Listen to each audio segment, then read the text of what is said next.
What's going on, everybody? You know what time it is. It is time for Elevated Vibes on IntellectualRadio.com. Let me let you guys know to join the conversation. The number is 708-223-8953.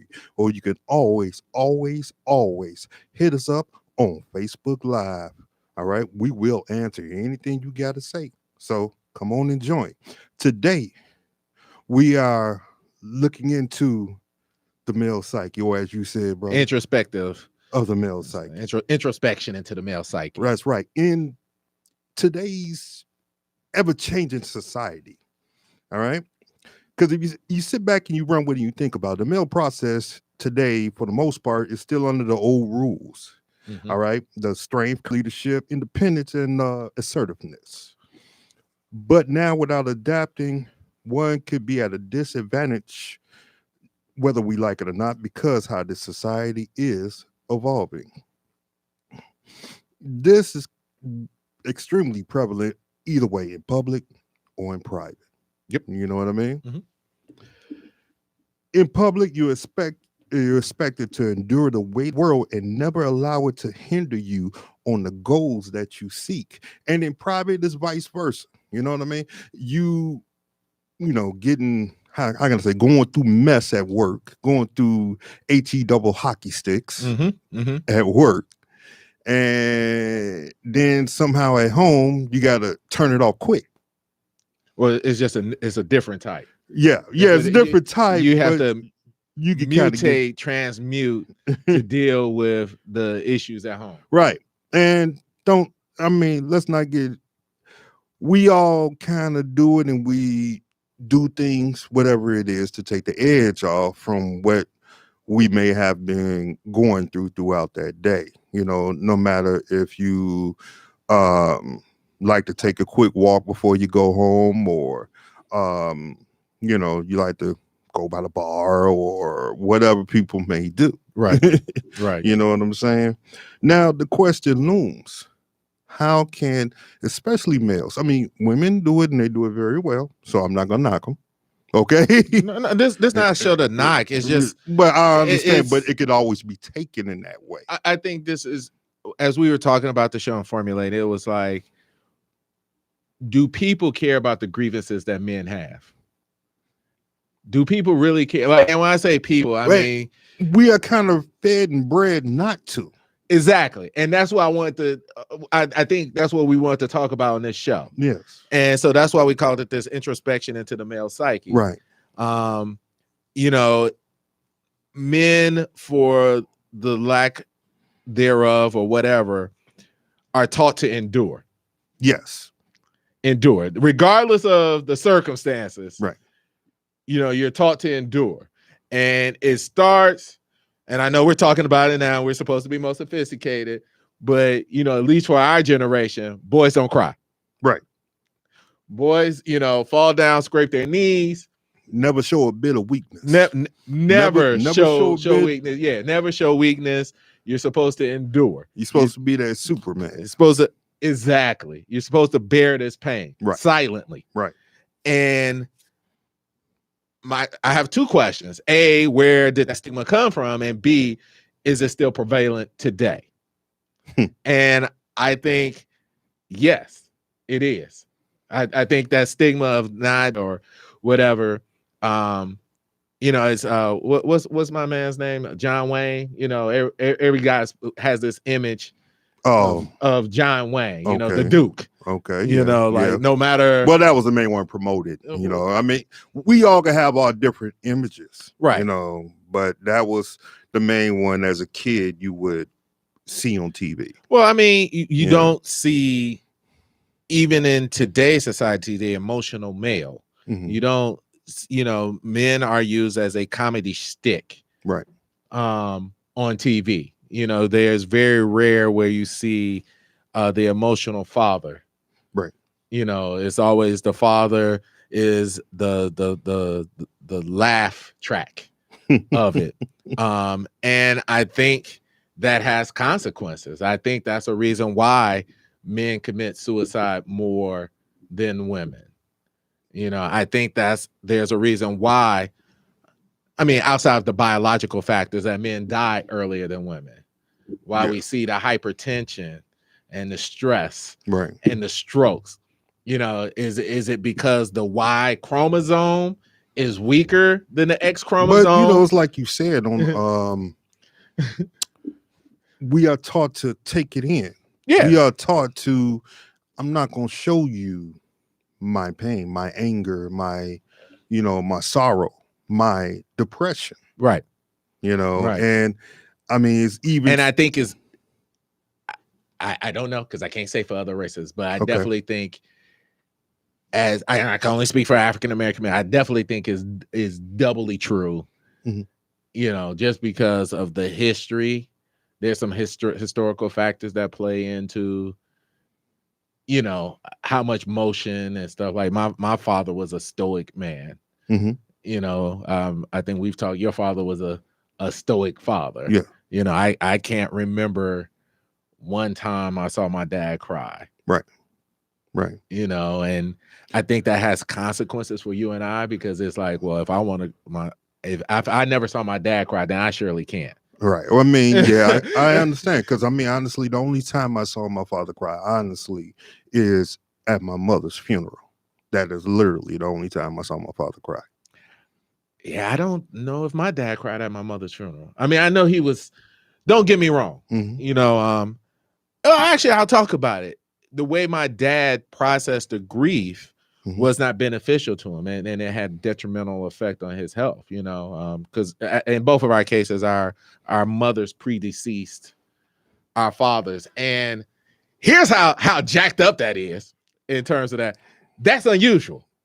Yeah, that's true. That's true. It's usually the other way around. It's just the other way around. For most people, for most things, but in both of our cases, right? It and there's always, when you're doing your life planning, it's like, what am I going to leave behind for her? We never even think about the other end. What is she thinking about? Flip the script, right? Because, we never look at it like that, and life can be so busy, and I believe, and I could be wrong, but nowadays it seems like it's even more has more busyness within it. Everybody's always on the go. So no, I get that 100%. My thing is, though, like I was touched on a little bit with the depression. Okay. All right. We all. I don't even think we're allowed to have depression. Then that's what I was about to touch on. How do we get that playing field? You understand what I'm saying? Because there are two different levels, and a lot of times a woman can be seen as being depressed a lot faster than a man. Okay. Yes.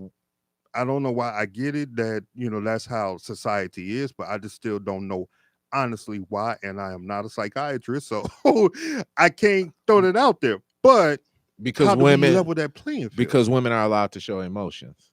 This is true. I mean, women are. I mean, it's not a bad look if a woman shows emotion, unlike a man, right? Unlike a gentleman. And I don't know if we know how to deal with an emotional man. That's true. And like if a woman is crying, we know, comfort, Kleenex. And like I said, that this is not bashing. We now. No, not bashing at all. If anything, we bashing how society is right. And before y'all call in and upset, be like, oh, I don't know no dudes like that. We're not talking about them. We ain't talking about the thugs and all of that stuff. We talking about your ordinary Joe, who is trying to do right and is facing struggles and turmoil and trials and tribulations. Yeah, but then also we could a little bit talk about what they would consider as a thug, because sometimes maybe that manifests holding in. Yeah, that's the anger, right? Yeah, so we know how to deal with male anger. I think we tolerate male anger. We don't tolerate male sadness. It's like, well, the first thing is, well, I'm sad. Well, what you gonna do about it? Well, I don't know what everybody else do with their sadness, right. And so there seems to be this lack, and then there's also this in certain situations, if you're crying or if you're upset or if you're depressed, well, you're not a real man. You know that I've never heard someone ever say, "Oh, you're not a real woman," but it is easily tossed out in arguments. Hey, you ain't a real man, Right. That or kind of ends the argument right right there. there, yeah. Or it elevates it to something So else. elevates it to something else, or you ain't a man, or whatever. And I'm like, well, what is this conceptual idea that we have of what a man should or should not be? Like I've never heard on TV. It's like, oh, you ain't a real woman. Like, Right. like what? Like that's an oxymoronic statement. But we feel the need to trash or to question masculinity and what it means. So to your first part of the question, is it still prevalent today? Absolutely. I think we see the manifestation of that when we see these school shootings. We see it in the violence. We see it, in these jobs where people are going and things like that. I think that is because, in essence, men are not allowed the space to feel, and to us, because we come up in such a way and sheltered in such a way, we don't know how to properly express it. Like we don't know what to do with emotions. Yeah. Because we're taught to cut that off. Right. Like we're taught to just grin and bear it. Mm-hmm. To maintain, to do whatever it needs to do to get done. Right. And to your, like you said, you come in from the job, you stress at the job, but then you come home and you got to deal with the drama and stuff at home. Right. And it's there's always been a reason for such a long time where they said happy wife, happy life. You know what I'm saying? But shouldn't it be happy spouse, happy house? Very true. Very true. So And maybe I'm wrong. Anybody, if you know, please correct me. But at least women have groups where they have an issue, they can talk to somebody. Men now are starting to, from what I hear, but it's not prevalent. It's not as strong as, I would agree. a man's, I guess It's a support group. Yeah, a support group. Yeah, no, we have support groups for AA, Right. NA, Right. Whatever. Well, and I'll go back to media. I mean, I'm not always blaming media, but we see in any kind of movie, rom-com, whatever, that during the breakup, the girls get with their girlfriends. And they drink and they commiserate and they pull together and they pull the broken-hearted person up. Give me a name of a movie where you saw that with a guy. Go ahead. I'll give you a minute. I know we can't have dead air, so I'll be like, dun, dun, dun. Give me one movie where you saw that. You would see an attempt. They would bring their buddy out to drink, but then yet they go do the food afterwards. It's not pulling up and helping. It's more like I'm just gonna drink you under a table, and right. And it's right. It's not right. There's going no with a focus, a goal, or any of that sort. While women know how to do that, and we all bleed. Right. So we're all human. Right. That is a you're right, very right. We when you see men dealing with issues in movies and stuff like that, is usually, the one friend, they're drinking and I'm just gonna get you drunk. There's no real discussion about what the issue is, the underlying issue is, or how did you get to this point, or even any discussion of the man's pain. Right. It's just, oh, they broke up and we're done. Okay, we're gonna go for drinks. But there's no discussion or analysis of, what happened, what he or she did. Now you always see it on the female side. They together in the living room. They got the tall glass of wine. And they got a very deep discussion. There's candlelights. They're pouring the wine. Say, oh, your girl ain't da da da, or he ain't da da da, and he didn't da da da. Yeah, but then does that help when they do that? I think it's beneficial and help. That's relationship wise.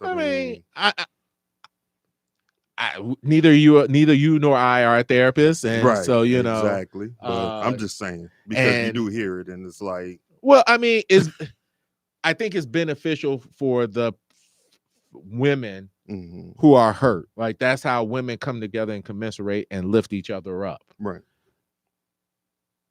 I don't know if it's your fault, my fault, or whatever.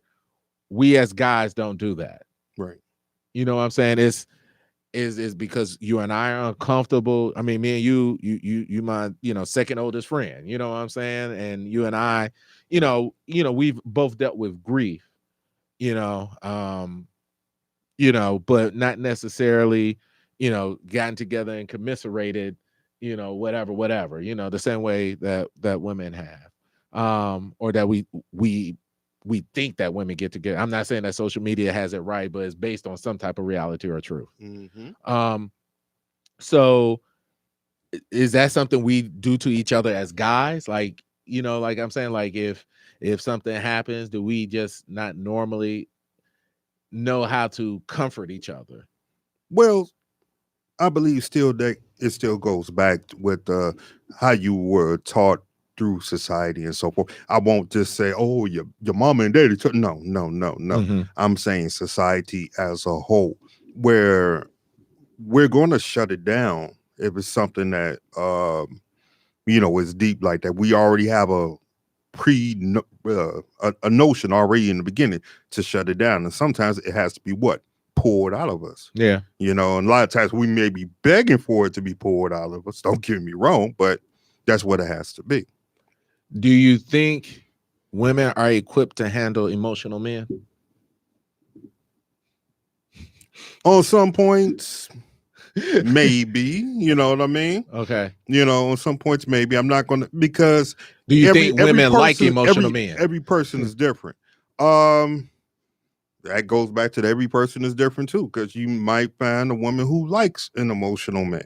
Okay. Which is a good thing. And then you may find one that's going to just chop them up and kick them to the curb. Yeah. It has happened, so it all depends on the person with that one, And here's the other thing that I think about, and I know we're kind of all over the place. So if y'all want to call in 708-223-8953 to chime in on this discussion, we'd love to have you.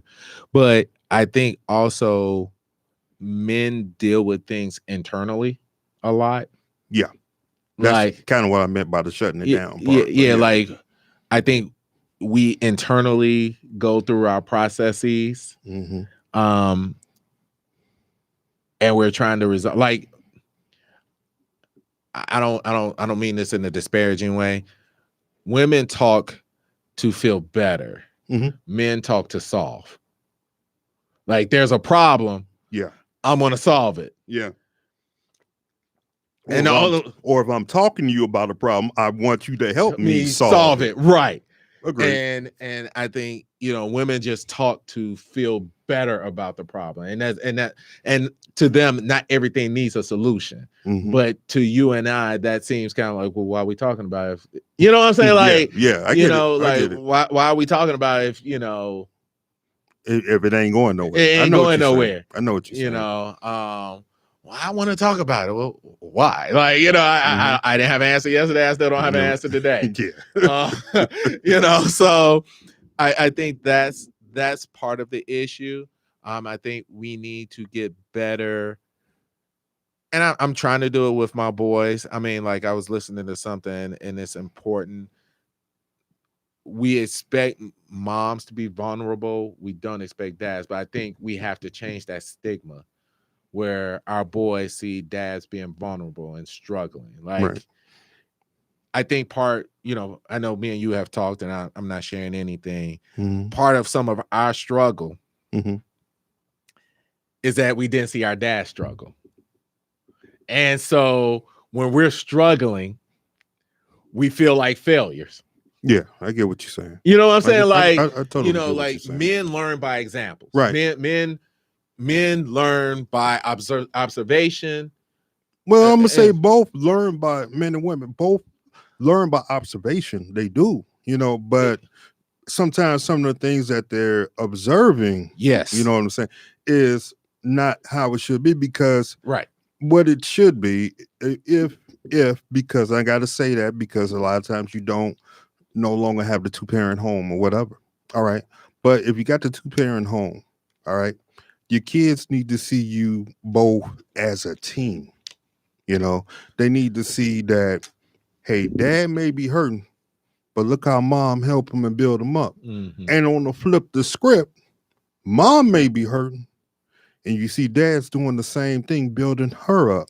Yeah. And that's how we got to do as adults, you know, Yeah. stuff on that point. I and just not saying that don't happen. I'm strictly all about the dudes tonight. Yeah. No, I get it, but I'm gonna throw both ends of yeah, it. yeah. You know, Is when you don't see how your parents or your dad deals with the struggle, you know. And I don't know. I mean, and maybe this is a discussion for later. How much do we expose our kids to? Like, I get it. Like, there's a balance. Like, you know, I don't know what. To me, my dad always had his act together. Mm-hmm. Always. Mm-hmm. You know, is there a problem with putting your whatever parent, but in this case, we're talking strictly about fathers, putting your father on a pedestal, because it becomes aspirational. Not, I change that. It becomes inspirational, not aspirational, because you're always trying to aspire to that. Yeah. You know what I'm saying? Yeah. But in our minds, they were perfect. Right. You know, they were not. I mean, you know, my dad had his flaws, you know, but in terms of how he handled and dealt with stress, I don't know. Right. I don't know. My dad never exposed me to that, you know, and to, you know, I don't know if that's, as I always say, for ill or for elk, or, you know, for better or for worse. I don't know if that's necessarily a good thing. I don't know how much to expose my kids to. You know, I don't, you know, part of it is because, you know, nobody wants to see their superhero struggle. Yeah, and I agree. And I think one of the main things, like my pops, one of his biggest strengths is, before he decided to, you know, use his emotion, use his temper or whatever towards something, he thought about it. He thought it out first, and then he worked it that way before he even got in the area of going the other way. You understand what I'm saying? And so, yeah, and I get it, what you're talking about with the inspiration, because I'm 47 now. I'm still like trying to even get to the level next to the neighborhood of where my pops was at. Yes, exactly. And, you like, know, in my mind, I'm like, yo, my dad had it all together. Like, yo, like, you know, had the car, like, you know what I'm saying? Like, but I don't know if that's a fiction that we're telling ourselves. You know, you know what I'm saying? And I get it. And I think there is value in seeing. I mean, like I said, you know, dad up until you're about 11 to 12 is superhero. Right. Dad is superhero. Now 13 through 24, 25.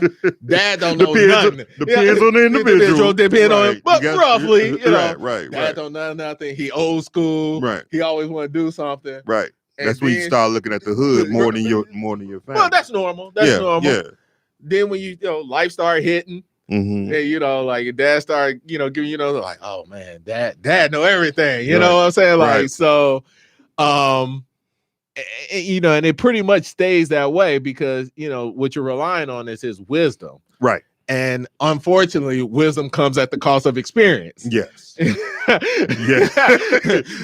So, you know, I wish I wasn't so wise right now. I ain't got no time today to start talking about that. Yeah. You know, so I wish I wasn't so wise, but you know, that experience, you know, so my kids are at that age right now where, you know, dad don't know nothing, you know, and that's fine. I get that, you know, that's part of the development is, you know, but the idea is, you know, I hope I've instilled enough in them right now, enough resiliency. That's the word I'm looking for. Resiliency in them to make it through the, you know, these next 10 years, you know what I'm saying? Because, you know, there's a part, you know, I was talking to a friend of mine and she was like, oh, I'm afraid to leave them by themselves. And I'm like, why? That's a test of your parenthood. And now if they burn down the house, you failed. But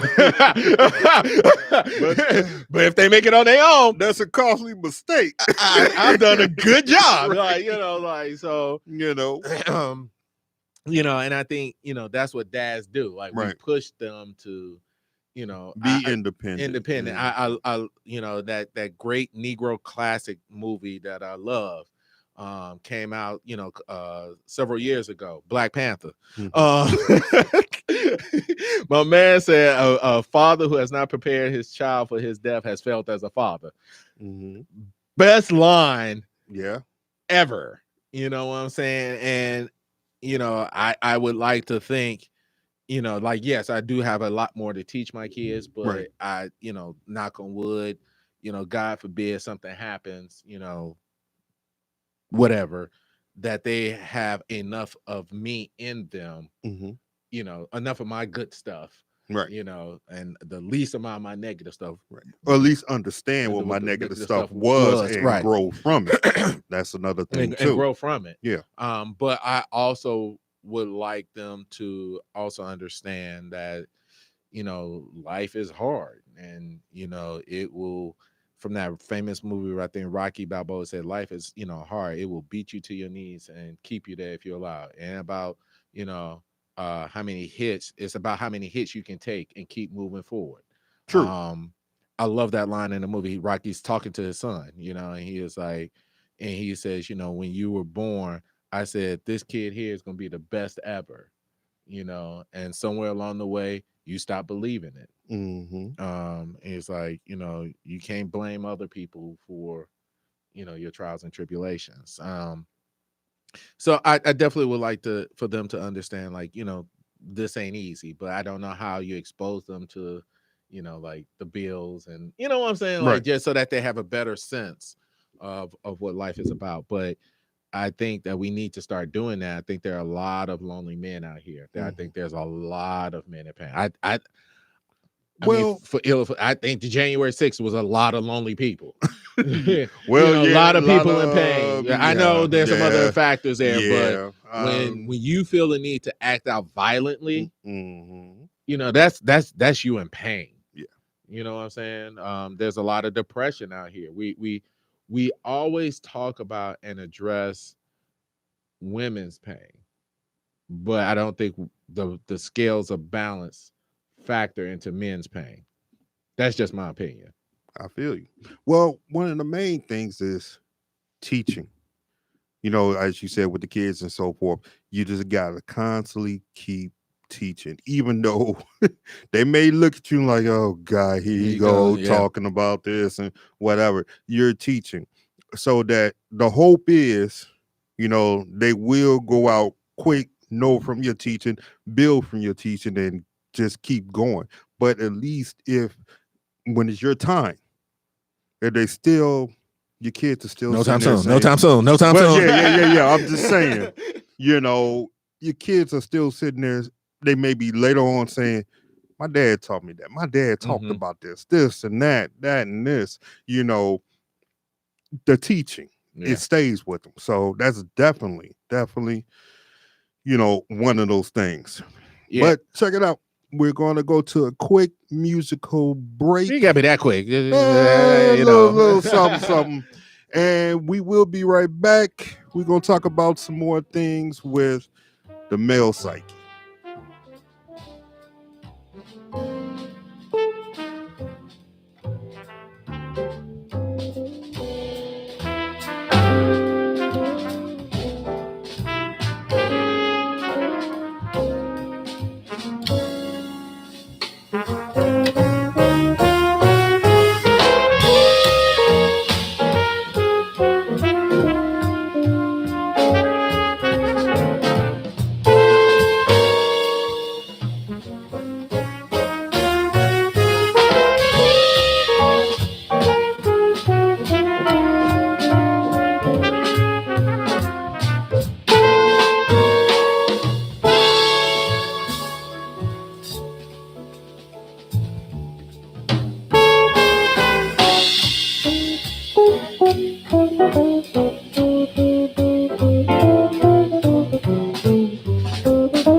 All right, we are back. We are back. This is Elevated Vibes on IntellectualRadio.com, an iHeart radio station. And let me remind you guys, you can get up in the conversation. You can either hit us up on Facebook Live or 708-223-8953 is the number to call. Today we are talking about, once again, introspection into the male psyche. That's right. We getting all up in there, triggering out all the male issues, Right. challenges, and solutions. Right, All in 'cause 1 hour.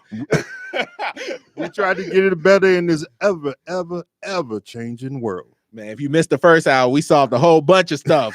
So make sure y'all rewind that and make sure you listen. Now, we're going to ask for our ducats, but we unsolved a whole bunch of stuff. And then the next half hour, we're going to solve a lot more. All right. I got something for you. You know, some will say women nowadays are more independent than ever before. All right. Now, women have made high strides in the workplace, education, and anything else you could think of. With that, some of the thoughts of chivalry has changed with men. Uh-oh.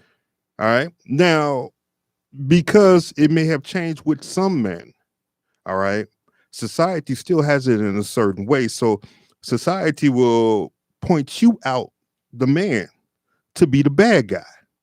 What do you think? I don't know. I mean, we're chivalry is based on this notion that women are, less than men and all of that stuff. Is it polite? I guess I need a context. Like, yeah, should a man open the door? Sure. Right.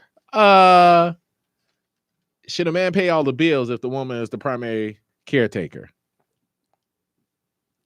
That's kind of hard.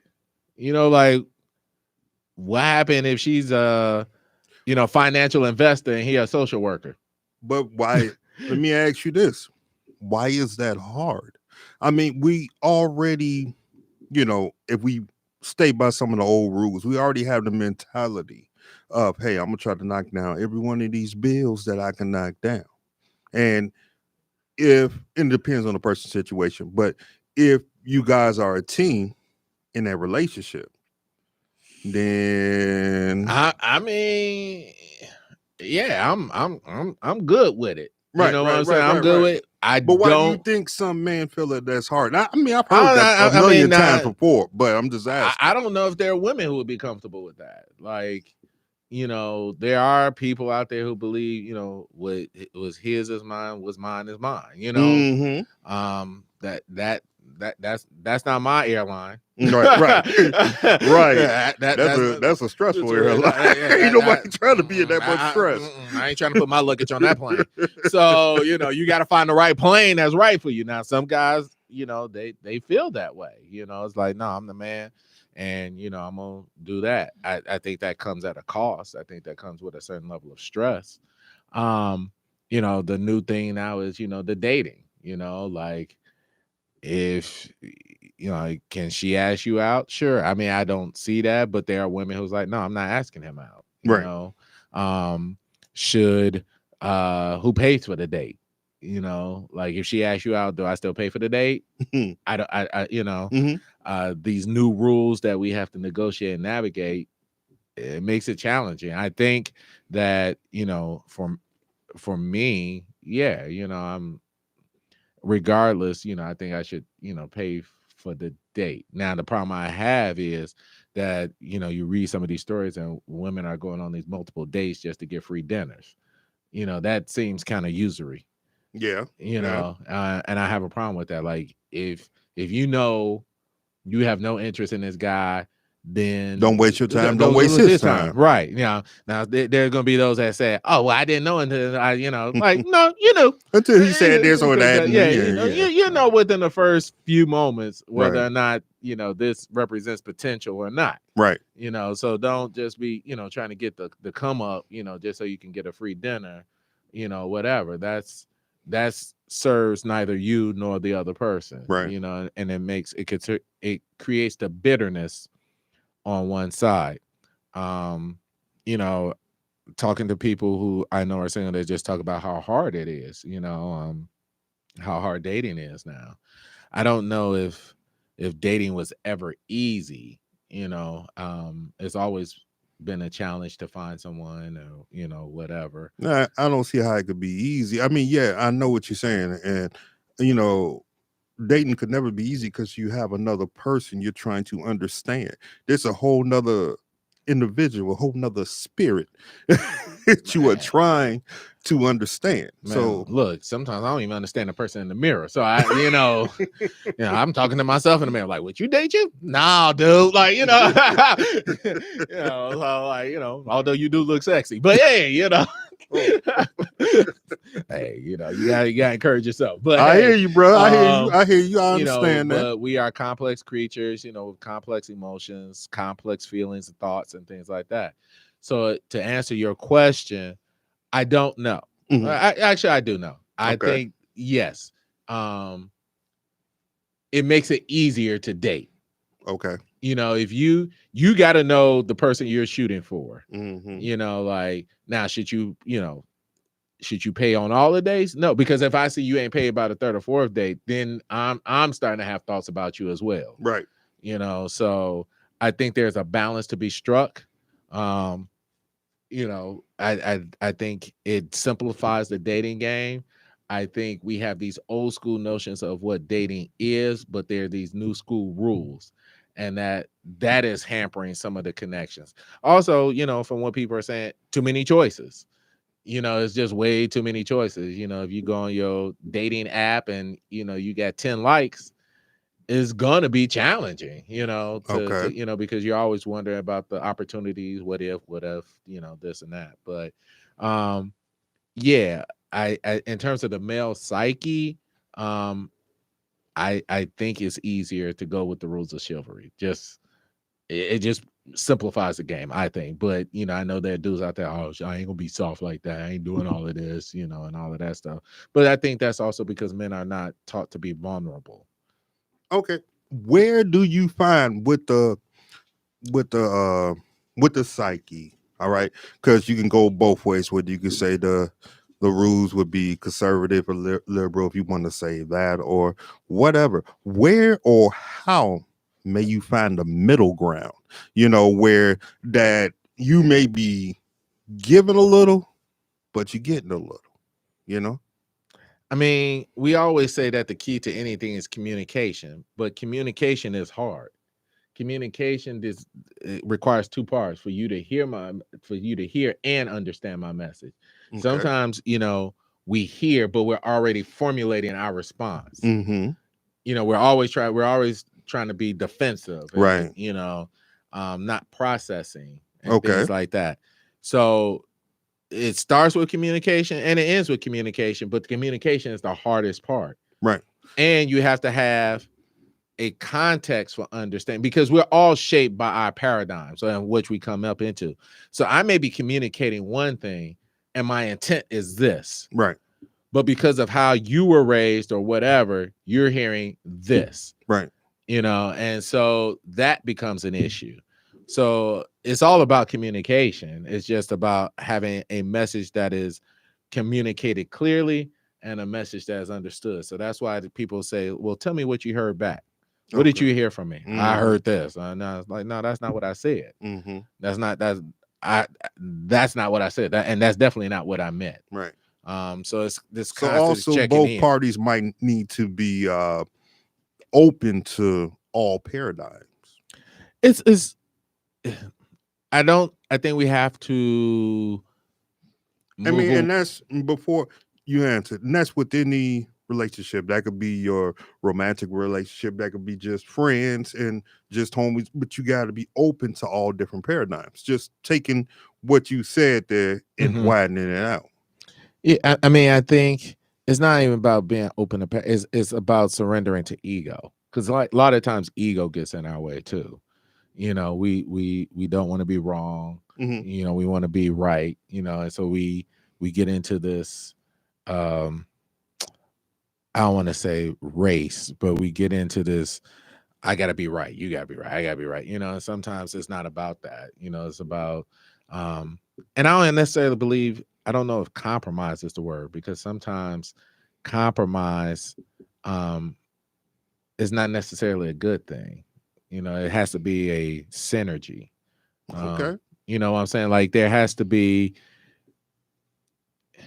You and I are two grown, independent, automated adults. And if you feel like you have a right to do something, you should be able to do it as an autonomous adult. Right. Now, I may disagree with it, but does that give me the right to tell you no?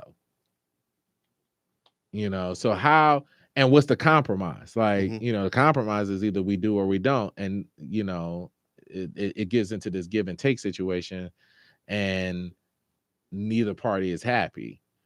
But is there a way that there can be synergy where you can get what you want, or maybe help me understand why you want it, and I can change or evolve my viewpoint to get what I want, or to say, hey, this is why this is important to me. This is why I want this. Can we get to that point? And so that's the issue I have. Like sometimes compromise is not necessarily a great thing. Okay. It can lead to troubles, where one party feels like I'm always giving, you're always taking, Right. or another party not appreciating Hmm. what the other party's giving up. Okay. Okay. Now we're gonna take this into the workplace. All right. Uh-oh. With the male psyche, and then like you said, different paradigms and so forth. And like I was saying earlier, you know, they want you at your job. If you having a bad weekend at your home, whatever it may be, they still want you to be there. Let's just say 9 o'clock Monday morning, ready to work to do whatever you do. All right. But you really had one of those beat down weekends. Now, yeah, first thing many folks will say, oh, I'm gonna simply call off. And that's it. But you sometimes that isn't enough. Would you think something like a peer focus group within the job that, how can I say? Because they may tell you, hey, go to psychiatrist at the job if they got one. Okay. But a peer focus group at the job or whatever, where they can, you know, talk with you like we were kind of talking about with groups to help one another. And I'm talking about as for with men, because we said that women have a number of them, but men have very few. But do you think that the like jobs can do that as well? Start these type of groups to help build a person up from whatever issue they have. I don't necessarily know if I want my workplace to know what issues I'm having. You know what I'm saying? Like I don't, work belongs to work. And I think, and this is going to delve into the political as we're moving, talking about this, as they're talking about these bills that they're passing in Congress or trying to pass. Right. I find it ironic that if someone was having a heart attack, we would say, go see a cardiologist. If someone says I'm always sad and angry and depressed, we tell them to get over it. So I find it laughable I find a lot of these things laughable that they're doing in Congress right now. Like, yeah, we're not going to cover dentists and hearing aids. Like what? Like, like somehow we convince people that they teeth and ears don't matter. Right. But the same thing, and I'm saying all that to say is that we also don't do that for mental health. And I think it's because, once again, America, we believe in this rugged individualism. Like everybody's just supposed to be a cowboy and cowboy up and deal with whatever they're dealing with without, professional medical help. There's a reason why therapists are seeing an uptake in their clients. It's a reason why you're hearing all of these commercials for mindfulness now. There's a reason now that there's an app that you can go on and find you a therapist and get therapy through an app. True. You know what I'm saying? So Very there's a reason that all of this is happening in the shadows of 2020, or that year that shall not be mentioned. There's a reason that all of this is happening. And so we need to, as a country, and I know this show is particularly aimed towards men because I think men are in a lot of pain in this country. I think, and I'll say it's this way, because we have told our stories. We've told ourselves stories. And the story is that if you're a man in this country, you're supposed to have this, this, this, and this, and succeed. And if you don't, you're a failure. That's driven. For since you're a kid. But yeah, go ahead. Right. You're supposed to have this. You're supposed to have this. If you don't have this, you're a failure. If you don't have this, you're not working hard enough. And I think until we start to change this narrative, this rugged individualism, this John Wayne mentality, we're gonna continue to see the issues that we're seeing. If we dealt with depression in men as seriously as we take care of breast cancer awareness, not to say I'm not trying to negate breast cancer. Right. Is something issue, but where's the issues for men that receive the same attention? Is there a depression month, but men's depression month that we're going to bring attention to? No, but we have breast cancer awareness month. Get an exam. Do we have that for what's the equivalent on the same side for men and men's health? And until we are willing to do that, but one of the things, didn't mean to cut you off, but one of the things that they will say, as you were talking about the equivalent for men's health, they're quick to also say that, hey, men aren't going to go run to the doctor. Men don't go to the doctor. Right. Men don't. That feeds back in to where we've been fed for so long. Right. How do we step up from that so just like, in the military, they made it, or they're struggling, or they're trying to do, talking about PTSD, we need to start seeing more commercials, movies of people, especially men of color, dealing with these issues that make it okay to come out the closet and say, this is what I'm feeling. This is okay to, and we make it okay not to be okay. Let's just start there. Let's right now, again, so this is going to be the second half of the show. Solution one, let's make it okay not to be okay. Okay. All right. If someone says, how you doing? I'm not doing good today. Right. What does that do to me and you? Like if you came to me and said, yo, Mike, I'm not doing too good today. Right. Because the typical response is, hey, Rich, how you doing? I'm good. Of course. I'm fine. Right. What happens when you say, I'm not doing too good today? Well, a lot of times, if like it's me and you, I'm going to be like, oh man, what's up? What you need? Right. What's going on? Now, and I know what you're saying with somebody completely off the wall, like you don't know me at all. Right. And my first thing is to be like, okay, well. Right. Right. Right. And sometimes the thing to say is it won't get better. Right. Is to say you will make it. Or sometimes it's just to be, I hear you and I see you. Sometimes people just want to be heard and say, like, okay.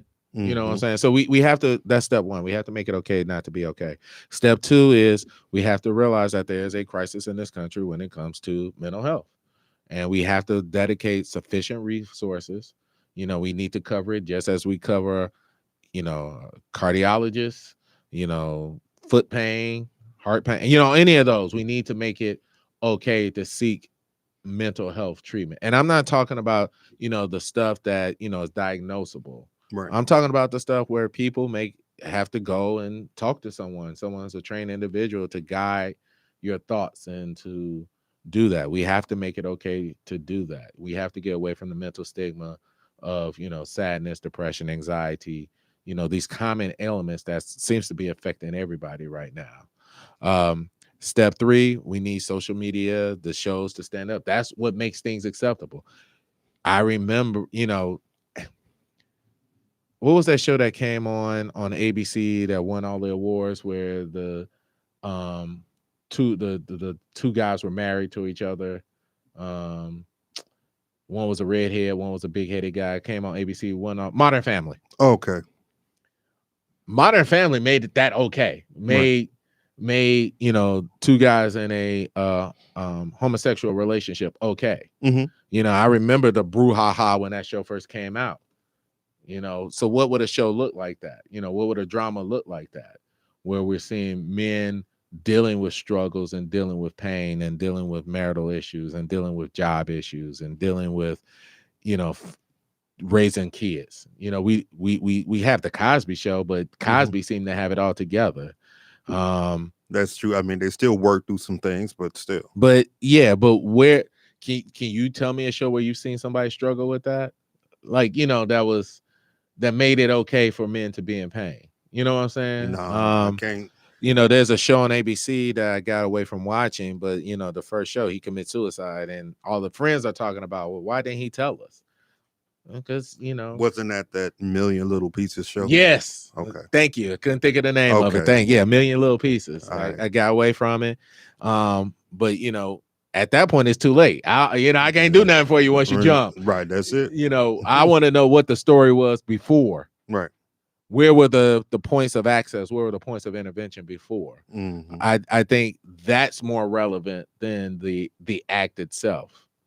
Okay. And the show deals with the aftermath. Now, like I said, all fair disclosure, I ain't watched all of it. Right. I'm behind, but all I could remember was the name, so I can't even. I appreciate that because my mind is going, but it's a million little pieces. Right.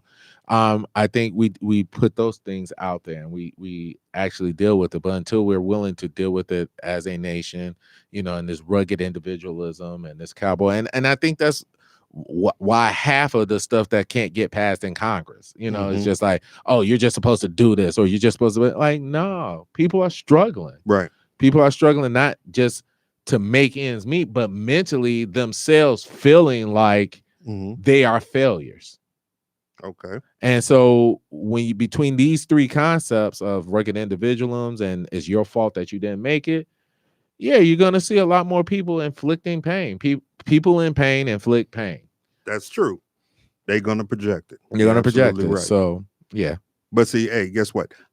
Right now, I'm going to project what we're talking about here and bring it to another level if people wish.